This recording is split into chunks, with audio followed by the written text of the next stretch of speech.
Queridos, você que trouxe a sua Bíblia, abra comigo no Evangelho de João, no capítulo 1.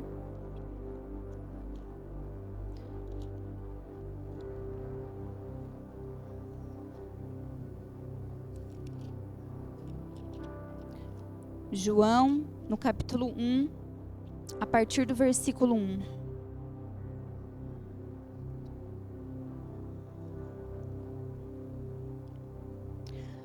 No princípio era aquele que é a palavra. Ele estava com Deus e era Deus. Todas as coisas foram feitas por intermédio dele.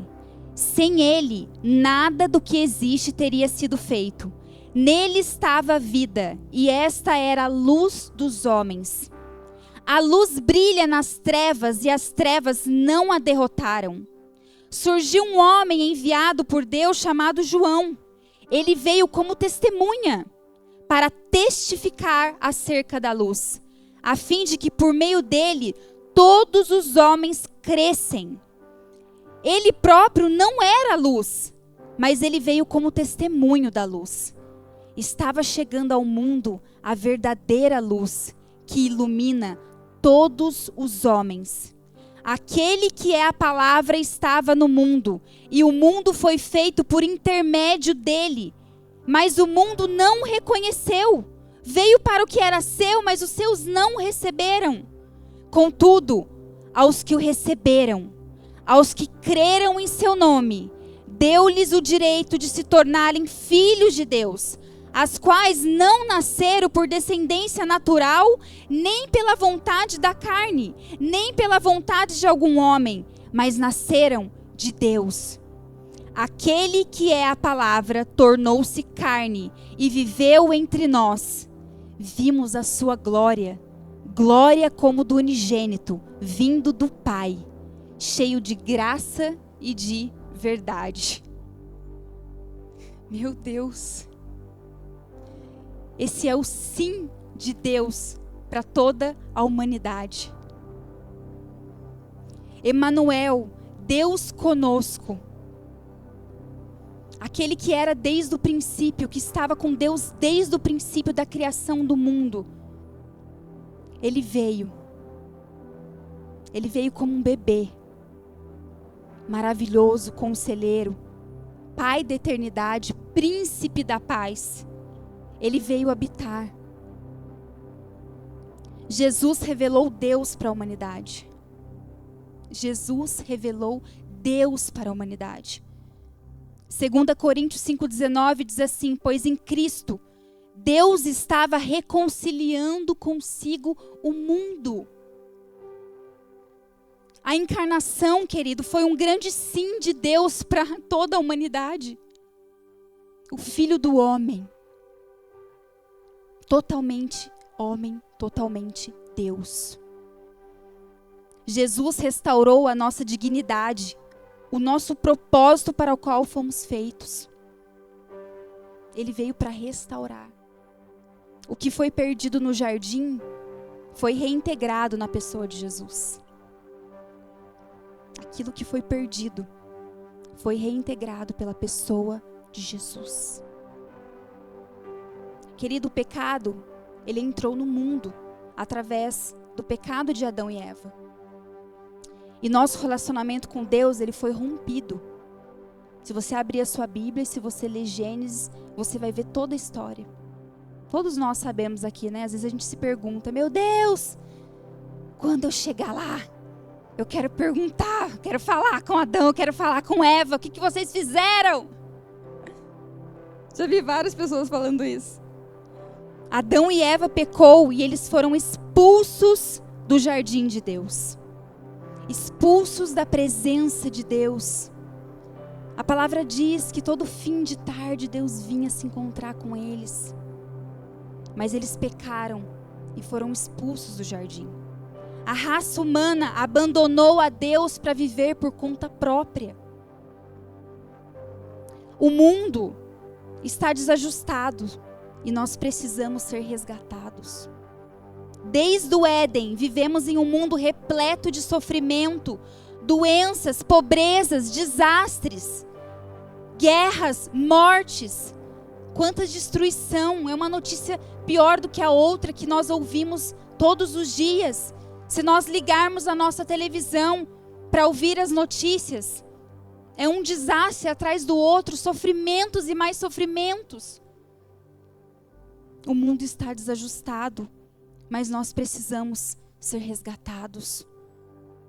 Queridos, todos os problemas humanos são apenas sintomas. Entenda isso. A nossa separação de Deus é a causa.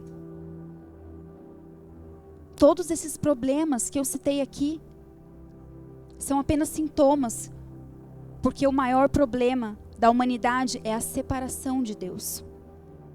O motivo de toda a infelicidade é a separação entre Deus e o homem. Você pode gastar sua vida, queridos, tentando resolver seus problemas sozinho. Você pode se esforçar muito, mas você não irá ficar satisfeito, plenamente satisfeito. Precisamos ser resgatados. A coisa mais importante que nos salvará é a restauração do nosso relacionamento com Deus. Aquilo que é mais importante é a restauração desse relacionamento, que é o propósito principal do qual nós fomos chamados, do qual nós fomos criados.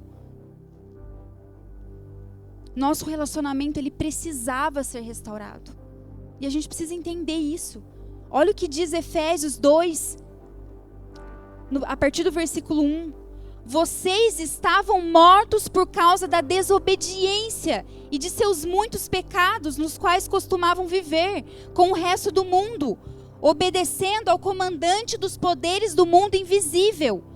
Ele é o Espírito que opera no coração dos que se recusam a obedecer. Todos nós vivíamos desse modo, seguindo os desejos ardentes e as inclinações de nossa natureza humana. Éramos, por natureza, merecedores da ira, como os demais. Mas Deus, Ele é tão rico em misericórdia e nos amou tanto que, embora estivéssemos mortos por causa de nossos pecados, Ele nos deu vida juntamente com Cristo. Cara, você tem ideia do que é isso? Nós éramos merecedores de toda a ira por conta do pecado. Mas Deus nos amou de tal maneira que Ele enviou o seu próprio Filho para nos resgatar, para nos salvar, para restaurar o nosso relacionamento. Quanto isso é precioso e o quanto isso precisa arder dentro dos nossos corações. Cristo foi o anseio de todos os santos no Antigo Testamento. Ele era desejado. Abraão viu o dia de Cristo e se alegrou. Olha o que Jesus diz aos judeus em João, capítulo 8, versículo 56. Seu pai Abraão exultou com a expectativa da minha vinda. Ele a viu e se alegrou. Davi resumiu sua visão de vida em um único anseio. Meu Deus, como eu amo esse versículo. Salmos 27, 4. Olha a oração de Davi, o desejo de Davi. Pedi uma coisa ao Senhor e a buscarei, que eu possa morar na casa do Senhor todos os dias da minha vida, para contemplar o esplendor do Senhor e meditar no seu templo. Uma coisa eu pedi ao Senhor, que eu possa habitar na presença do Todo-Poderoso, habitar na presença dEle todos os dias da minha vida. Jesus, Ele era desejado. Hebreus 11, 24. Pela fé, Moisés, já adulto, recusou ser chamado filho da filha do faraó, preferindo ser maltratado junto com o povo de Deus, a aproveitar os prazeres transitórios do pecado. considerou melhor sofrer por causa do Cristo do que possuir os tesouros do Egito, pois tinha em vista sua grande recompensa. Meu Deus! Pela fé saiu do Egito sem medo da ira do rei e prosseguiu sem vacilar, como quem vê aquele que é invisível. Pela fé, como quem vê aquele que é invisível. Gênesis 3,15. Porém, inimizade entre ti e a mulher, entre a tua semente e a sua semente, esta te ferirá a cabeça, e tu lhe ferirás o calcanhar. A esperança de toda a humanidade estava para ser cumprida nessa semente que havia sido prometida. As boas notícias já foram anunciadas logo após Adão e Eva pecar. Uma semente. O plano de redenção de Deus, desde o princípio, é centralizado no nascimento de uma criança. Desde o princípio, Deus já tinha um plano de restaurar toda a humanidade, de restaurar esse relacionamento. Isaías anunciou a vinda do Emanuel, o Deus conosco. Isaías 7,14. Portanto, o Senhor mesmo vos dará um sinal. Eis que a virgem conceberá e dará à luz um filho, e lhe chamará Emanuel, que significa Deus conosco. Deus comigo, Deus com você. É um Deus pessoal, não é um Deus distante, mas é um Deus acessível. Vamos ler Isaías 9. Se você puder abrir sua Bíblia. Isaías capítulo 9, a partir do verso 2.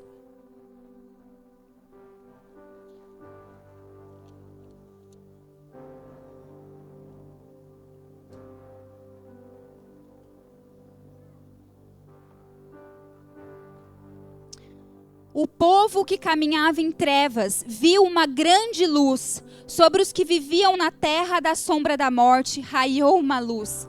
Fizeste crescer a nação e aumentaste a sua alegria. Eles se alegraram diante de ti, como os que se regozijam na colheita, como os que exultam quando dividem os bens tomados na batalha. Pois tu destruísse o jugo que os oprimia, e canga que estava sobre os seus ombros, e a vara de castigo do seu opressor, como no dia derrota de Midian. Pois toda bota de guerreiro usada em combate e toda veste revolvida em sangue são queimadas como lenha no fogo, porque um menino nos nasceu, um filho nos foi dado, e o governo está sobre os seus ombros, e ele será chamado Maravilhoso Conselheiro, Deus Poderoso, Pai Eterno e Príncipe da Paz. Ele estenderá o seu domínio e haverá paz sem fim sobre o trono de Davi e sobre o seu reino, estabelecido e mantido com justiça e retidão, desde agora e para sempre. O zelo do Senhor dos Exércitos fará isso. O zelo do Senhor dos Exércitos. Deus tinha um plano desde o início para restaurar esse relacionamento. Jesus veio como um bebê, o Filho do Homem. Ele se entregou numa cruz por mim e por você, ele deu a própria vida. E ele vai voltar na sua segunda vinda como rei, para acabar de vez com todo esse sofrimento. Ele enxugará dos nossos olhos toda lágrima. Toda lágrima será enxugada. E sabe por quê, querido? Que Deus fará tudo isso por conta do zelo dele. Deus é Deus zeloso. Deus é um Deus que tem ciúmes de mim e de você. Ele é um Deus pessoal. Coloca isso no seu coração. Ele é um Deus pessoal, Ele não é um Deus distante. Se você nunca ouviu falar sobre isso, que nessa manhã os seus olhos sejam abertos, porque Deus, Ele não é um Deus distante, mas Ele é um Pai presente, Ele é um Deus conosco. Ele veio para estar conosco.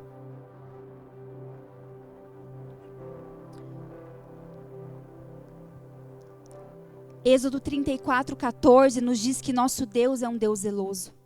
Olha o que diz: não adore outros deuses, pois o Senhor, cujo nome é zeloso, é Deus zeloso de seu relacionamento com vocês. É a palavra que está dizendo isso. Ele tem ciúmes. Ele não quer dividir. Não quer que a gente esteja dividido entre Ele e alguma coisa, entre Ele e uma pessoa. Nós devemos prestar culto somente a Ele. Há um só Deus. Há um só caminho. Ele é o caminho, a verdade e a vida. E ninguém vai ao Pai se não for através de Jesus Cristo. Ele é o único caminho. Mas sabe, ao longo das Escrituras, podemos encontrar todas as formas na qual Deus foi esquecido no tempo de bênção. Eu vou ler Salmo 106, a partir do versículo 7.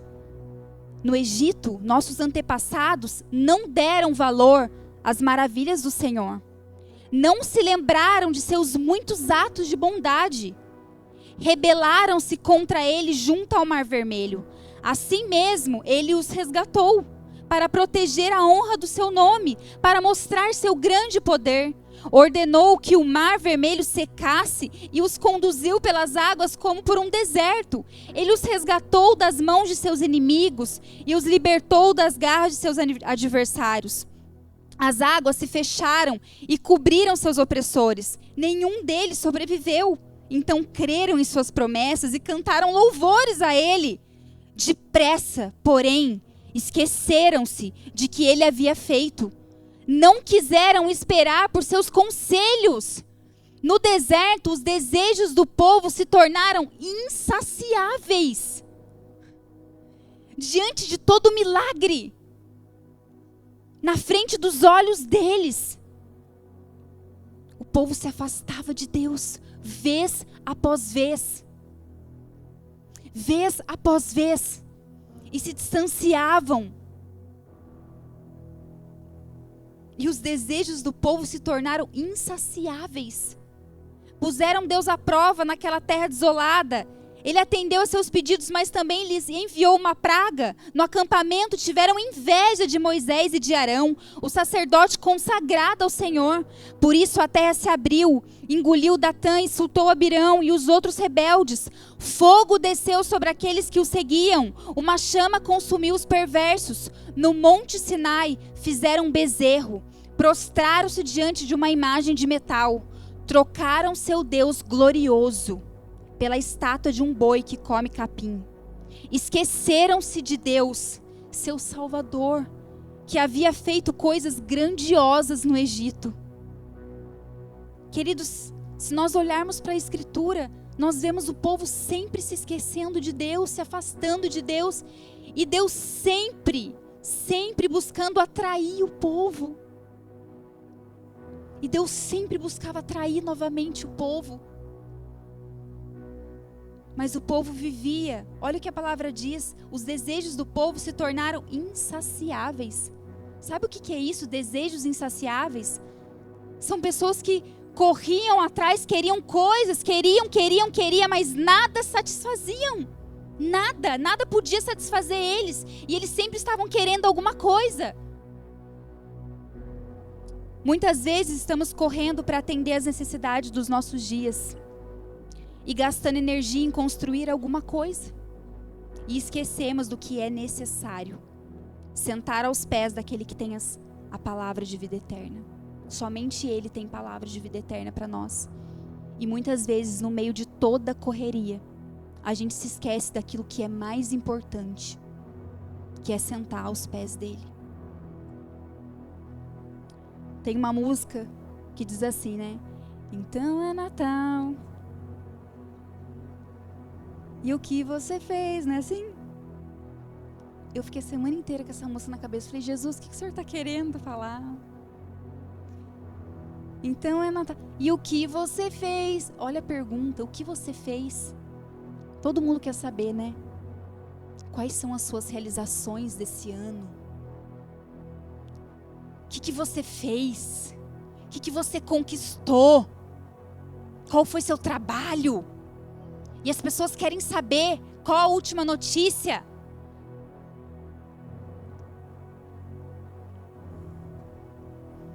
Fui promovido, comprei uma casa, troquei de carro, passei no vestibular, terminei um curso, abri uma empresa, viajei para o lugar dos sonhos. E nós estamos atrás de coisas e coisas. Tá tudo bem, glória a Deus se você foi promovido, glória a Deus se você trocou de carro, se você viajou para o lugar dos sonhos, tá tudo bem. Mas, querido, o maior anseio do nosso coração deve ser estar diante daquele que somente Ele tem as palavras de vida eterna. Somente Ele nos satisfaz. Ele deve ser o desejado das nossas almas, porque só Ele nos satisfaz, só Ele. Será que em meio a tantos afazeres, tantas realizações pessoais, temos perdido de vista a única coisa necessária que verdadeiramente nos satisfaz? Faça essa pergunta para você hoje. O ano está acabando. Mais um ano começa. E o ano termina. E começa outra vez. O que você fez? Mas sabe qual é a pergunta que você tem que fazer? O que você fez para Jesus? O que você ouviu de Jesus nesse ano? E o que você deseja para o próximo ano? Correr atrás de coisas insaciáveis? Ou estar diante dele, aos pés dele? Ouvindo as palavras dele? Ansiando pela presença dele? Lucas 10, 42. Caminhando Jesus e seus discípulos chegaram a um povoado, onde certa mulher chamada Marta o recebeu em sua casa. Maria, sua irmã, ficou sentada aos pés do Senhor, ouvindo a sua palavra. Marta, porém, estava ocupada com muito serviço. E aproximando-se dele, perguntou: Senhor, não te importas que minha irmã tenha me deixado sozinha com o serviço? Diz-lhe que me ajude. Jesus, olha para essa folgada aqui. Eu estou aqui fazendo, preparando a comida, limpando a casa, fazendo. Estou ocupada com o ministério. Estou ocupada. Estou fazendo coisas para o Senhor. Fala com ela. Estou aqui suando. Respondeu o Senhor: Marta, Marta, você está preocupada e inquieta com muitas coisas. Todavia, apenas uma é necessária. Maria escolheu a boa parte, e esta não lhe será tirada. Esta não lhe será tirada. Qualquer coisa que a gente pode conquistar e correr atrás aqui nessa vida, a hora que chegar a nossa hora, o que fica? Nada. Mas o nosso relacionamento com Jesus, a nossa escolha por Jesus, isso ninguém pode nos tirar. Porque um dia ressuscitaremos com Ele para todo sempre. Para todo sempre. Queridos, o cristianismo requer exclusividade. Ou você abraça, ou você rejeita. Não tem outro caminho. Eu preciso ser sincero com vocês. Talvez vocês queriam ouvir outra coisa. Nossa, mas eu queria ouvir outra coisa. Queria ouvir uma bênção. Queria sair daqui com uma bênção. Você vai sair com uma grande bênção, que é o Senhor. Que é o nosso bem mais precioso. Ou você abraça, ou você rejeita. Jesus veio e afirmou: eu sou o caminho, a verdade e a vida. E ninguém vai ao Pai a não ser através de mim. Ele diz: eu sou o caminho, a verdade, a vida. Ele é o único. Ele se encarnou e veio para dizer: eu quero ser Deus com você. É Deus conosco, Emanuel. Ele veio para dizer: eu quero estar com você. Eu quero ser um Deus pessoal para você. Ele é o Deus que quer andar ao seu lado, que quer ouvir. Esses dias a Dé pregou aqui, né, como que ela ora, como que ela fala com Deus. Não é? A gente ficou rindo semanas, lembrando da Dé. Como que é Dé? Yeah! Assim, Dé, que você vai. É um relacionamento íntimo. Queridos, eu me converti, eu tinha 16 anos. 16 anos. Estou com 32. Mas eu sempre tive um anseio. Sempre tive um anseio. Sempre eu tive um anseio por Deus. Mas eu tinha um vazio muito grande dentro de mim, porque na minha cabeça, o Deus que eu ouvia falar era um Deus muito distante. Um Deus muito distante. O dia que eu me deparei com a palavra de Deus, ela entrou como uma espada no meu coração, e eu caí de joelho e falei assim: Deus, o Senhor me ouve? Eu posso falar qualquer coisa para você? Você me ouve? E eu comecei a ter experiências mais loucas. E eu agarrei nesse Jesus e eu falei: eu nunca mais vou ficar longe, porque eu fui preenchida. Nada antes me satisfazia, nada, nenhuma coisa, ninguém. Nada como colocar meu rosto no travesseiro todas as noites e falar: Ele está comigo. Eu posso falar com Ele, Ele é um Deus pessoal, Ele é um Deus que responde. Isso mudou toda a história da minha vida. Ele é um Deus que quer andar ao seu lado, querido. João 17, 24, a oração sacerdotal. Jesus ora para o Pai e ele faz um pedido. Pai, onde eu estiver, eu quero que eles estejam comigo. Cara, Jesus orou isso para Deus. Ele falou assim: Pai, onde eu estiver, eu quero que eles estejam comigo. É Deus conosco. Mateus 5:3, eu já estou finalizando. Se o louvor puder subir aqui. Queridos, não perca esse ambiente, não perca essa palavra. Mateus 5:3 diz assim: felizes os pobres de espírito, pois o reino dos céus lhes pertence. Felizes são os quebrantados, que abriram mão de tudo por Ele. Felizes são os quebrantados, os pobres de espírito, que abriram mão de tudo por Ele. Felizes são aqueles que têm renunciado os prazeres desse mundo caído para permanecer aos pés dele. Ah, como são felizes. Felizes são aqueles que têm gastado sua vida, seu dinheiro, seu tempo, naquilo que é importante para Jesus. Ah, como são felizes. Ah, como são bem-aventurados.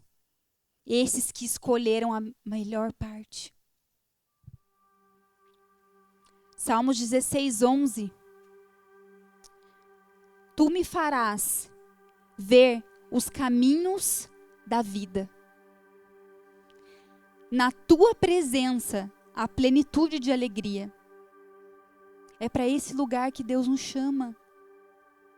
É para um lugar cheio de alegria para mim e para você. Na tua presença, a plenitude de alegria. E em sua mão direita, há prazeres eternos. Uau! Olha o que Jesus tem para mim e para você. é um Deus alegre. É para nós vivermos assim, nesse lugar eterno de alegria, um lugar de prazer eterno, de satisfação. Esse é o lugar que o Senhor está nos chamando nessa noite. Esse é o lugar que o Senhor está te atraindo nessa noite. Para você se deleitar nele. Para você se alegrar nele, se satisfazer nele, porque nada, querido, você pode tentar, mas nada tem o poder de te satisfazer como ele. Nada tem o prazer de te alegrar profundamente do que ele. Nosso Deus está acima de tudo. Ninguém pode se comparar com um Deus que não tem falta de nada e que ainda transborda as suas perfeições. Nada, nem ninguém se compara a esse Deus que é tão maravilhoso e que ainda transborda as suas perfeições sobre nós. Jó 42:5.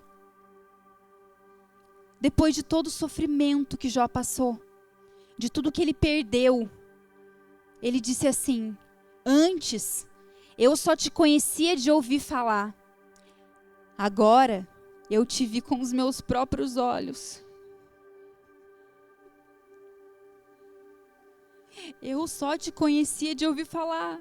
Alguém falou, eu ouvia falar, eu vi alguns homens falar. Mas agora eu te vejo com os meus próprios olhos. O Senhor está fazendo um convite nessa noite. Para cada um que está sentado aqui, você não veio aqui à toa. Você não veio aqui à toa. Foi o Espírito Santo de Deus que atraiu você até esse lugar. Ele te atraiu. E o maior motivo, nós vamos celebrar o Natal sim, com alegria. Não importa uma data, se não foi nessa data, que dia que foi, mas nós temos muitos motivos para celebrar em família. Porque é Deus conosco, esse é o significado do Natal. É um Deus que veio estar comigo e com você, que está comigo e com você. É um Deus pessoal e Ele está te fazendo um convite nessa noite. Se coloque de pé.